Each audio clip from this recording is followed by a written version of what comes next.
Welcome back to Steelers Talk, and today we're diving into something that feels old school but still hits hard in today's NFL world, something that connects the past of football thinking to the future of the Pittsburgh Steelers. Because when you hear the name Bill Parcells, you're not just talking about a coach, you're talking about a mindset, a philosophy, a man who built winners by trusting patterns, discipline, and probabilities rather than hype. And today, we're taking his famous quarterback rules and applying them directly to this year's draft class to figure out something every Steelers fan is asking right now. Who could realistically become the next franchise quarterback in Pittsburgh? Now, here's the thing. The NFL changes every year, offenses evolve, schemes get more creative, quarterbacks become more athletic, but some principles never die. Parcells created 7 rules for evaluating quarterbacks coming out of college, and while they may sound simple on the surface, they were designed to eliminate risk. Not completely, because that's impossible in football, but to reduce it, to avoid betting on outliers, to stack the odds just slightly more in your favor, and in a league where one pick can define a decade, that matters. Those 7 rules are very specific. The quarterback must be a senior. He must have graduated college. He must be at least a 3-year starter. He must have at least 30 career starts. He must have at least 23 wins. He must complete 60% or more of his passes. And he must have a touchdown to interception ratio of at least 2.1. And here's the kicker. You don't get partial credit. It's not 6 out of 7. It's not close enough. It's 7 for 7, or you don't qualify. That's how strict Parcells was, and that's why this system is so fascinating. So when you apply that filter to this year's quarterback class, something really interesting happens. You don't get the flashy names, you don't get the guys everyone is hyping up as future stars. Instead, you get a completely different list, a group of quarterbacks who may not dominate headlines but quietly check every single box that history suggests matters.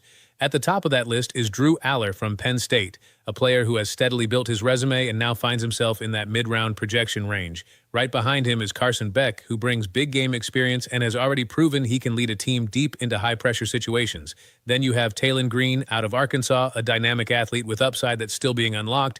Cade Klubnik from Clemson enters the conversation as well, followed by Luke Altmaier from Illinois, Baron Morton from Texas Tech, and Diego Pavia rounding out the group.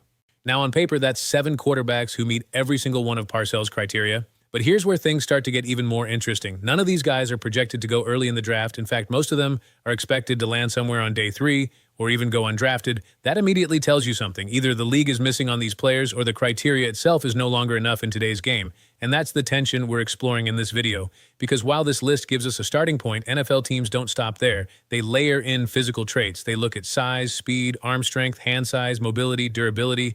And when you add those filters, the list shrinks again. Suddenly, not everyone qualifies anymore. The league has its own baseline expectations. Quarterbacks need to be at least around 6'1", over 210 pounds, with adequate hand size and enough athleticism to survive in today's faster, more aggressive defenses. And when you apply that second filter, only 4 names remain: Drew Aller, Carson Beck, Taylon Green, and Baron Morton. That's it. That's the core group that fits both the old-school philosophy of Parcells and the modern physical standards of the NFL. Now, if you're a fan of the Pittsburgh Steelers, this is where things start to feel very real because the Steelers are actively looking at quarterbacks. They've brought in multiple prospects. They're exploring options behind Aaron Rodgers and building competition around Will Howard. This isn't theoretical anymore. This is happening. The Steelers have already shown interest in Drew Aller. They've met with him. They've evaluated him closely. The same goes for Carson Beck, who has had direct interactions with the team. Taylon Green is also on their radar with visits being reported. These aren't random connections. These are deliberate moves by an organization that understands the importance of getting this position right. But here's where the story takes a turn, because while those names are getting attention, there's one quarterback who isn't being talked about enough. One player who quietly fits the criteria, passes the physical thresholds, and when you actually turn on the film, shows flashes that make you stop and think, and that player is Baron Morton. Now let's slow this down because this is where things get really interesting. Morton isn't a household name. He's not trending on social media. He's not being projected as a top pick. In fact, he's ranked extremely low on most consensus boards, but sometimes that's exactly where you find value. When you watch Morton's film, the first thing that stands out is experience. He's played a lot of football, over 40 games, over 1,000 pass attempts.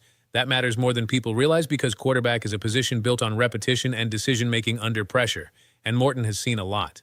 Then you notice how quickly he processes the game. His time to throw is among the fastest in the country, which tells you he's not hesitating. He's reading, reacting, and delivering. That's a trait that translates. That's something coaches love. Mechanically, he's smooth. His throwing motion is clean, efficient, repeatable. It's the kind of motion you see in successful NFL quarterbacks where everything is connected, everything flows. And when that's paired with his ability to push the ball downfield, you start to see real upside. But what really stands out is his toughness. This is a quarterback who played through a fractured fibula. Think about that for a second. Not only did he return, but he continued to compete at a respectable level. That tells you something about his mentality. That tells you he's willing to fight, willing to endure, willing to lead. Now, he's not perfect, and this is important because no prospect is. He takes hits, sometimes too many. His pocket awareness isn't always where it needs to be. He can force throws. He plays aggressively, which leads to risk. And yes, durability is a concern because injuries have followed him throughout his college career. But here's the reality. On day 3 of the draft, you're not looking for perfection. You're looking for traits. You're looking for upside. You're looking for a player who, if everything clicks, could outperform his draft position. And Morton fits that description. Now compare that to the bigger names, the quarterbacks who didn't meet Parcells' criteria.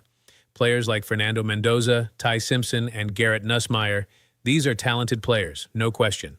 But they come with different profiles, different risks, different unknowns, and that's the entire point of this exercise. It's not about declaring one group better than the other. It's about understanding the probabilities, understanding how different evaluation methods can lead to completely different conclusions. For the Steelers, this decision is critical because the next quarterback they develop could define the next era of the franchise, and whether that player comes from the top of the draft or the late rounds, the process behind that decision matters. If Drew Aller is available at the right spot, he makes a lot of sense. He has the size, the arm talent, the flashes of high-level play. If Carson Beck falls, his experience in big games becomes valuable.